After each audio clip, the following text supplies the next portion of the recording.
नमस्कार मित्रों, एंटीबायोटिक में स्वागत आपका। आपकी विशेष मांग गुरुजी जलवायु हमें पढ़ाई जाए और जलवायु के शॉर्ट वीडियो ला जाए। शॉर्ट वीडियो का मतलब ये नहीं, मैटर नहीं है ये क्लास 5 मिनट मिल रही है, लेकिन मेरी मेहनत 2-2 3-3 घंटे की जा रही है। पहले ये आपको 5 मिनट का मतलब ये नहीं कि 5 मिनट में आपका टॉपिक हो रहा है। अरे भाई, टॉपिक तो ये 3-4 घंटे का हो रहा है, लेकिन समझाने का मैंने पूरा व्यवस्थित रूप से ले लिया है और फिर 5 5 मिनट टॉपिक हो रहा है। हम बात कर रहे हैं जलवायु को प्रभावित करने वाले कारक। चाहे आरएस मेंस हो, चाहे आपके कॉलेज एग्जाम हो, कुछ भी ये क्वेश्चन आता ही आता है आपका, और वैसे एग्जाम में तो आता ही है।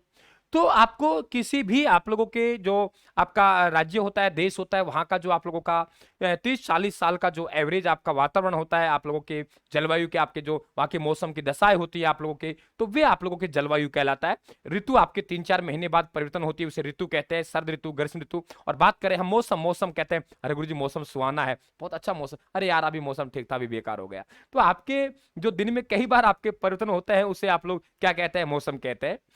देखिए, आप लोगों के पहला कारक है कि आपके समुद्र तल से दूरी, और हम बात करें समुद्र से दूरी अरावली पर्वतमाला की स्थिति। सवाल देखे जाऊंगा, पक्का देखे जाऊंगा, 5 मिनट में ही आपको सवाल देके जाऊंगा, बहुत ध्यान सुनना है।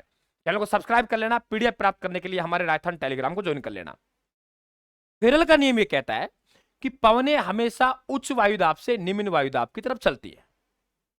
भाई दबाव होगा, उधर से कम दबाव तरफ भागेंगी। तो आपकी गर्मियों में हमारे यहां आप देखेंगे मरुस्थल में, थार का मरुस्थल है, इस तल है, बिल्कुल आपके गर्म होता है, शुष्क होता है। और समुद्रों का ट्यूबवेल का पानी देखेंगे ठंडा होता है, इसलिए समुद्र आपके ठंडे होते हैं। ये स्थिति अगर सर्दियों में बात करेंगे तो हमारे यहां धरातल में यानी स्थलों में आपके खूब सर्दी होती है, जबकि समुद्र या ट्यूबवेल का पानी गर्म होता है। इसका मतलब गर्मियों में उच्च वायुदाब जो नमी है, उच्च वायुदाब आपके कहां है, समुद्रों में, और स्थलों में आपके निम्न वायुदाब है। थार का मरुस्थल आपके यानी ये नियम कहता है कि आपकी गर्मियों में जो पवनें चलती हैं आपके समुद्रों से स्थल तरफ चलती है। और थार का मरुस्थल खूब शुष्क होता है पूरे भारत में, इसलिए थार का मरुस्थल मानसून को आकर्षित करता है। लेकिन अरावली पर्वतमाला एक ऐसी है जो आपके, देखिए यहां बात मत करेंगे तो आकर्षित कर लिया। आप कह रहे फिर मरुस्थल में वर्षा क्यों नहीं होती सर, उसकी वजह क्या? वजह है हमारे राजस्थान में इस दिशा में अरब सागर है और इस दिशा में बंगाल खाड़ी है। बंगाल खाड़ी काफी दूर है, 2900 किमी दूर है। और इधर बात करें तो आपके कच्छ की खाड़ी यानी आपके समुद्र के सबसे नजदीक जो स्थल है वे आपके कच्छ की खाड़ी है, 225 किलोमीटर। और सबसे दूर है वे आपके बंगाल खाड़ी है। हालांकि कच्छ की खाड़ी और खंबाती खाड़ी नदियों में पढ़ा चुका, दोनों ही अरब सागर के पार्ट है। अरब सागर 400 किमी है, तो अरब सागर नजदीक है।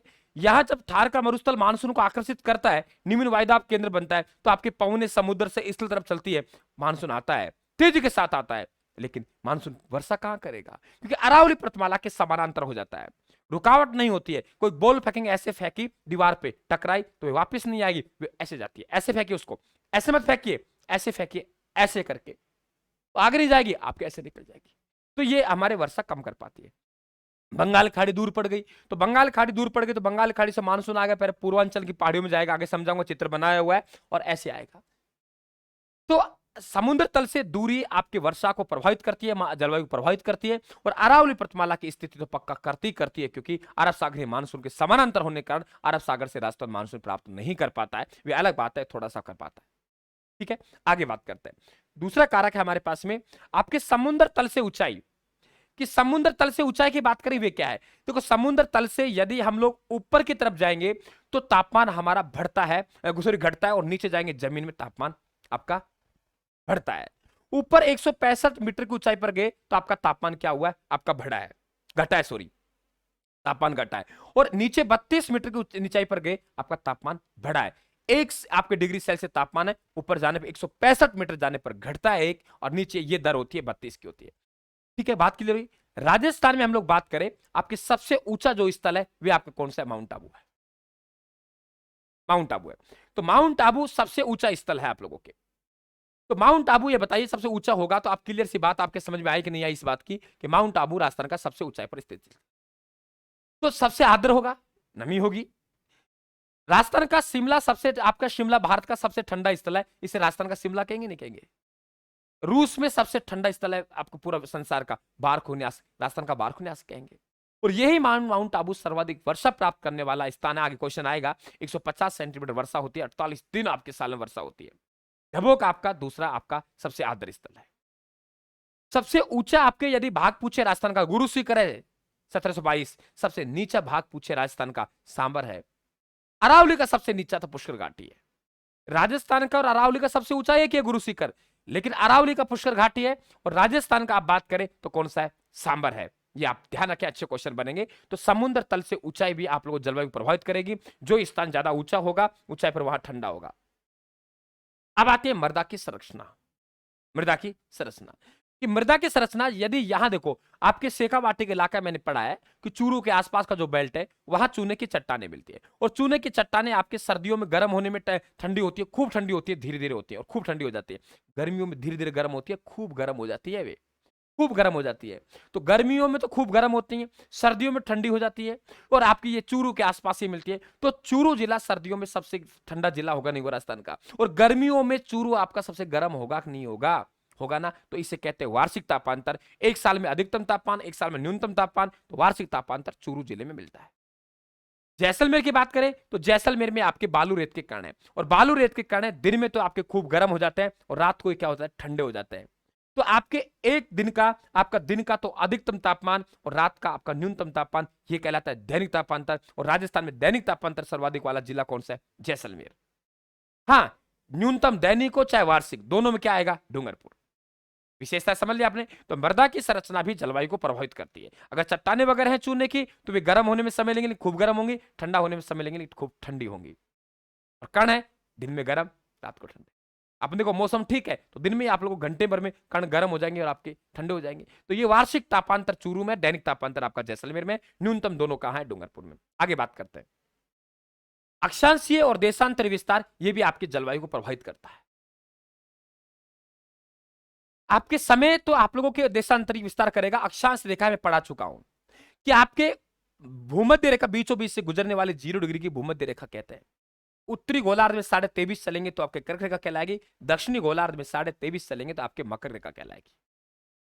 समझ गए, 23.5 उत्तरी गोलार्ध में चलेंगे तो कर्क रेखा, 23.5 दक्षिणी गोलार्ध में चलेंगे तो मकर रेखा। तो यहां आपके सूर्य 21 जून को आपके कर्क रेखा पर चमकेगा, 22 दिसंबर को सूर्य आपके मकर रेखा पर चमकेगा, छोटे बात कर रहा हूं। 23 सितंबर और 21 मार्च को सूर्य भूमध्य रेखा पर चमकेगा। एक बार यहां चमक गया, भाई बीच का भाग है गोला, ऐसा है, ऐसे गोला है, तो बीच के भाग से जाएंगे, पृथ्वी गोल है तो आपके बीच के भाग से जाएंगे, इधर वाला भाग भी टच कर जाएगा, फिर वापस आएंगे, इधर वाला राउंड लगाते हैं। तो बीच का भाग को आप 2 बार काटते नहीं काटते, एक बार इधर काट के फिर आप एक इधर काट के। 2 दिन आपके 23 सितंबर 21 मार्च का ऐसे दिन है जहां आप लोगों के दोनों गोलार्धों में आपकी प्रकाश की अवधि समान रहती है, आधा भाग ऊपर आधा नीचे। तो आपके भूमध्य रेखा पर 2 दिन आपके सूर्य की सीधी किरणें पड़ती है। तो 21 जून को उत्तरी गोलार्ध में, इसे हम संक्रांति कहते हैं, सूर्य का उत्तरायण होना, दक्षिण होना, संक्रांति। ये आपके कर्क रेखा पर 21 जून का कर्क संक्रांति, ये आपके मकर रेखा पर 22 दिसंबर आपके मकर संक्रांति। इसे बोलते हैं विषु। ये शरद ऋतु है तो 21 मार्च वसंत विषु है, और 23 सितंबर आपके शरद ऋतु है। भूमध्य रेखा पर चमकना विषु का। क्लियर हुआ। तो राजस्थान में सबसे बड़ा दिन 21 जून, प्रकाश की अवधि ज्यादा होती है। अब 21 जून आने वाला देखा आप लोगों ने, प्रकाश 8 बज गए लेकिन सूर्यास्त नहीं हो रहा, गर्मी पड़ रही है। और 21 जून को विपरीत अगर सूर्य की तिरछी किरणें कहां है, आपके दक्षिणी गोलार्ध में, तो 21 जून का छोटा दिन दक्षिणी गोलार्ध में होगा। 22 दिसंबर को दक्षिणी गोलार्ध में गर्मी पड़ेगी तो हमारे क्या पड़ेगी, सर्दी पड़ेगी। तो 22 दिसंबर को सबसे बड़ा दिन दक्षिणी गोलार्ध में है, प्रकाश आपके रातें लंबी होती है हमारे, तो 22 दिसंबर को हमारे क्या हो गया, छोटा हो गया। राजस्थान में, भारत में उत्तरी गोलार्ध में, हम उत्तरी गोलार्ध में है, ठीक है। और 2 दिन ऐसे हैं जहां दोनों आपके समान अवधि, 21 मार्च को ना गर्मी है ना सर्दी है, 23 सितंबर को ना गर्मी है ना सर्दी है।